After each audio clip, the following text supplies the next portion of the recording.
Medical Dilemma.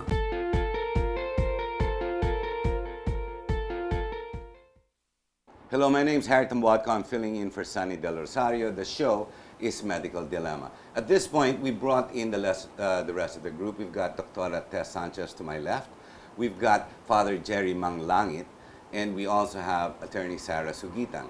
The reason we have Dr. Tess is the medical support group, so to speak. You've got a bioethicist by way of Father Jerry, who represents the Basilica of Manaoag.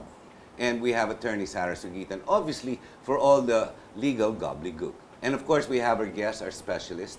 We've got Dr. Jessica Abano. We will go forward and go to the next slide that we momentarily stop. Doctora? Yes. Another form of transplant that we do is what we call stem cell transplant. Stem cell transplant, the front part of the eye actually has stem cells. The front part of the eye, in this part, okay, there's a skin on top of the cornea, and the skin on top of the cornea degenerates. Okay, it is replaced every day, every minute of the day, and then we need new stem cells, new cells from the periphery of the cornea to repopulate the front part. But that whole portion, if I may, matigas po yan, ano? That's a Ito, hardened yes, core. matigas to. Matigas yan. It's like what you're holding. Yes. It's actually characteristic of the actual eye. Matigas. Yes, but not this hard. No, of course not. But it's relatively solid, so to speak. Yes, it is And what you're solid. saying is the regeneration is at the perimeter of that circular pattern. Yes. Nagre-regenerate. Is that the tears that we get? No, it's the skin of the cornea Okay. that regenerates. So sometimes in cases where there is stem cell deficiency, secondary to chemical injury, yung mga ganon, the cornea can also get blurred, or it can get white, damaged. And then you need the stem cells also to cover the skin of the front part. So that's when we do the stem cell transplant. Kasi to me, Doktora, pag sinabi mo stem cell, no, it's the regeneration, the retransplantation, or what we do, like Senator Enrile, di ba? I mean, look at his face, look at Erap Estrada. Nag-stem cell na po yan. Di ba nag-iiba? The hair looks different. Parang pampabata eh. Pampabata. Stem cell, And no? there's many kinds, di ba? Where they get it from their fat, or from a goat, or Yes. from somewhere else. From Germany, the I embryo. understand it. Yes. May mga namamatay nga dyan, di ba? Yes. But that's another dilemma. Let's go forward. Yes, actually, this is an example of a patient who has stem cell deficiency. Here, you have the case. This is a case of a 52-year-old male. He has only this good eye. This is the good eye, actually. Okay? Yes, this is the good eye. The other eye was actually had the gunshot wound, and that eye cannot see anymore. So this is the good eye of the patient. He was splashed with muriatic acid. So this is the outcome of a patient who was splashed with muriatic acid. So And you can were see. able to repair this. Yes, this is after surgery. We did the stem cell transplant and corneal transplant. May mga ethical issues ba yan when you're talking stem cell? In this specific case, stem cell is the harvesting from another body, another human being. Yes. Because this is not the stem cell we know, which is basically from fat or another animal or something, and they inject it different parts of your body, basically to make you, for vanity, di ba? Or sometimes repair of muscles and whatnot. Iba ito, no? This is a different stem cell. This is the transplantation of one good part to replace a bad portion of an eye. Yes. Of the same person. Of the Of the same same person. person. Can you transplant from the left to the right and right to the left? Yes. If it is available. Yes, and if the donor eye doesn't have function anymore, so that's the only time you can remove it. So to maganda transfer. pala ito. Pag nasira isang mata mo, punta na lang ako sa Muntinlupa City Jail, di ba yung mga penitentiary doon, marami naman dyan, yung 50 years reclusion perpetua. Uy, bilhin ko na lang mata mo, 50 mil lang naman yan, di ka naman makakalabas, di ka naman magmamaneho, you only need one eye. If there is no depth perception requirement, that's the hindi dilemma. ka naman magiging piloto, di ba? So, okay lang pala yun. Is that correct, Dr. Tess? Not really. Ay, di ba? Si father na mag-elucidate. Well, as far as transplantation is concerned, one of the things that we have to always remember is that organ transplants are supposed to be free and that monetary consideration must be out of the equation. But we know for a fact this is an illicit trade, but it goes on all around the world, Right. and they do it. I mean, I just watched a movie recently where they harvested the kidney while he was asleep, put him on ice, and simply because they needed that organ. Yun by force. Of course, Yeah. illegal yun, ano? Right. But is it illegal if you're wealthy and somebody in need of money who has no use for the eye? After all, he's not going to be a pilot or driving a car. He's going to be in prison for the rest of his life. According to Dr. Rabanyo, if one of the eyes not anymore functioning, for example, then you can harvest the cornea or something like that. No, but from a live That's patient. only stem cells. The stem cell. Oh, that's only for the stem cells. Oh, pero kung ito, hunin natin sa buhay na tao.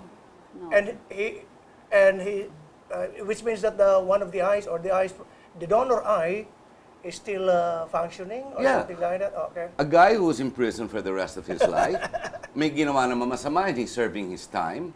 Yeah. Alam mo na, I mean, we Yeah. hear of this, we Right. read about this, whether it's a good practice or not, the rich will pounce on the poor and, hey, let me buy that eye. Illegal ba yun, attorney? Well, this is covered by the Organ Donation Act. Yung both, I would think, stem cell and corneal donation and transplant. You see, as we have defined before, yung donation can either come from a relative or a non-relative. In this case, if you're going to get it from an inmate who's serving a life sentence in the maximum security prison, it will be a non-relative donor. You are not related to the donor. Ngayon, But if the donor is willing to sell his eye for monetary value, Yeah, it's- precisely where there's where the ethics will come in. kailangan niya Because- pera. Namamatay yung misis Right. niya, may sakit yung anak niya. Right. Kailangan niya ng pera. Ito naman mayaman. Kunin mo yung mata niya, lagay mo doon. In ethics, on a deeper level, well, any part of the body is always something sacred and it is not subject to trade. And that's the reason why flesh trade is always immoral. yes, and legally speaking, it should be a Tama nga donation. naman, ano? Yeah, Supalpal na naman ako. Sige na. no, it should be a donation. It cannot be a sale. Even if you give a monetary valuation to it, well, I'm not going to say wag ka pahuli na lang. Pero strictly speaking, only donations are allowed. It should be an act of liberality. Now, kung merong kapalit yun, of course, there are reported cases that they sell their kidneys. I don't know about the corneas though. Pero it's prohibited under the law. Because we have two eyes. Would you take a good, healthy eye from a person that's living No, to put into no. another eye? Definitely. It's not like your kidneys, wherein you can take out the kidney and the patient, the donor can Dalawa actually naman live. mata natin eh. Yes, but if you remove the cornea, you will damage the eye. The other eye as the eye itself. The eye so it's no itself. good itself, by itself. Kaya nga, I think cadaveric donors are the only ones allowed. Because, di ba, doktora, ano ba yan? When Pag you- wala kang cornea, blind ka na ba? Or- Yes, you will damage so- the eye when you remove the cornea. Yes. No, but if you took the whole eyeball out and just take the part that you needed And- and let go of the spare part. And then I know it the sounds patient, awful, but yes. I'm just saying. Then the patient won't be able to see. I mean, the donor won't be able to see in that eye Blind na rin, anymore. no? Magiging ganun naman blind. yan, magiging So it blind. it will lead to blindness. Unlike when you take one kidney, the donor can still function normally. That's right. That's right. Doktor, mga doktor naman don't do that, no? They don't perform just like that because, No. hey, here's a willing donor. I'm not getting any money. I'm signing everything. Take this eye. Just leave this one for me. You wouldn't do it, di ba? Doctors don't do that. And I think it's so hard to survive with just one eye. I mean, Yes. di ba? Not like in the kidney, you can survive with one My eye. brother had an accident in his middle of his life, in his early 20s rather, and he had to do with one eye. He could actually drive. The problem is he Yeah. couldn't drive very well. He couldn't compete in the in the races because depth perception is impaired. This is what I found out Right. when you only have one eye. So one of the things that we have also to remember is that, well, in organ transplantation or donation is that it may well be that the anatomic integrity of the donor may be impaired, but it should not impair the functional integrity. In other words, if you are a donor, it impairs your functional integrity. That cannot be. Kasi mahirap na, I am already a donor, I am already generous, but I am at the receiving end of the risk. That cannot be. So, Doktora, when you take an eye out, kailangan patay na yung tao, brain dead. You Usually, can't take yes. it even from a willing agent who's willing to No. donate. Like, take my eye, because I can live with one, so that you can at least see, because one eye of yours is damaged, assume, or a patient's eye. He needs an eye so he can see. So I give my eye voluntarily, no, but in good health, good moral standing, and I give it so I can see anyway with one. You wouldn't do it. No, because that would cause damage and visual To whom? impairment. To me or To the donor. to the donor? Yes. So if you take one eye, yung isa mawawala rin. No, no. Hindi naman. Yung Not- eye na yun, but no doctor will do that because no doctor will put you in that type of risk. The So risk kailangan of patay na. losing, the risk It's of not losing allowed. your vision. It's not. So by law, attorney, hindi pwede, period. Even if there's a willing donor that's I believe healthy. there are guidelines by the DOH, and corneal donors can only be cadaveric donors. They cannot be from a living person. It's not like kidneys, Kidneys, yeah. liver. Because you can live normally with just one kidney. Correct. But you cannot live so normally with your good eye, a good view, with just one. I disagree with that. I can see, I lived with my brother for many years. Nakaganon yan eh. Halos bulag na. But he was able to live normally. Yeah, but the possibility, you don't know the future, the possibility Yes. of having An Pag accident. bumigay. Oo. So if that one eye Among goes others. bad, Wala but na, it's the you're same thing blind. with the kidneys. One kidney goes bad eventually. Not as Ganun much. din yun. Well, Because you can yeah. live even up to 80 years or 35 years with just one kidney. Ang mata Normal hindi life. proven. Yeah, Well, I think, if yeah. if you With just undergo- one, the depth of the vision Yes. is When do you get your patients, Doctora? When people need one eye, the other eye to fix it? Or we as human beings degenerate with our organs through life and then we come to see specialists like you? Well, there are certain conditions of the cornea that will, like corneal scar, that would be secondary to trauma. So accidents can lead to corneal No, scar. but no accidents, no trauma. No accidents, Age. no trauma. Yes, there are some diseases such as what we call endothelial dystrophies. It's a condition wherein the inside part of the cornea is damaged or degenerates. Those cases, we do corneal transplants as well. So even without trauma or anything, So you can have may cornea. talagang marami nangangailangan ng services niyo po. Kumbaga, May mga patients iniisip po. ko lang kasi baka pagdating ng mga 60, 80 anyos, papalitan mo yung mata mo o masama. Kasi alam ko yung the inside when it starts to when it gets blurred, cataract. The cataract. The cataract is a normal procedure. I know a lot of people have gone through that. It clears the mucous membrane on that eye so it becomes clear again. Yes. Pero I'm just thinking, meron ba sa cornea na that degenerates? Not really. It's not like cataract that is more common than Yes, common corneal talaga, diseases. oo. Yes. Cataract, most of the people will have cataract as they age. But corneal problems, not everyone will have. Certain conditions only. But a cataract specialist, you are a cataract specialist before you Yes. become a cornea specialist. Most of the Or two different ophthalmologists, studies. they're two different. And even the retina, ibang study rin yun. When we do residency, we specialize in ophthalmology. But after specializing in ophthalmology or the diseases of the eye, we go to further training. Then that's where we go either cornea specialist or yung sa back part of the eye, retina specialist. That's what we do. We're going to have to take another short break. And before we even get to that, there are a lot of other issues we were not able to discuss. So if you stay with us, we will hear the dilemma when it comes to harvesting. Again, okay, we can't do live people. It's got to be a cadaver. What happens when religion comes into play? Then you've got real issues. Stay with us. We will be right back. But before you go, again, from our sponsors, we'd like to thank the St. Clair's Medical Center. We've got the Makati Medical Center. And we also have Life's Quest. And thank you very much. My name's Harry Tambuatco. We'll be right back.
products were designed to be used in industrial and medical economy.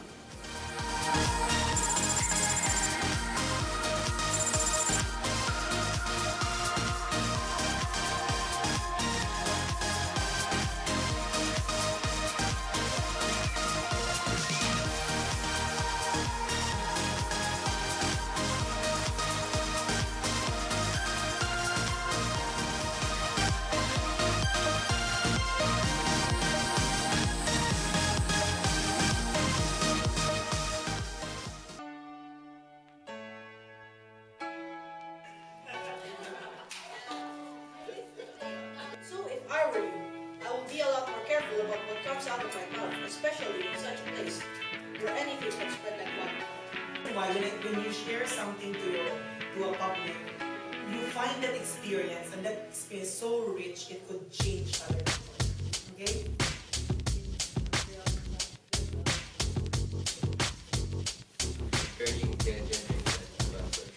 Like there are other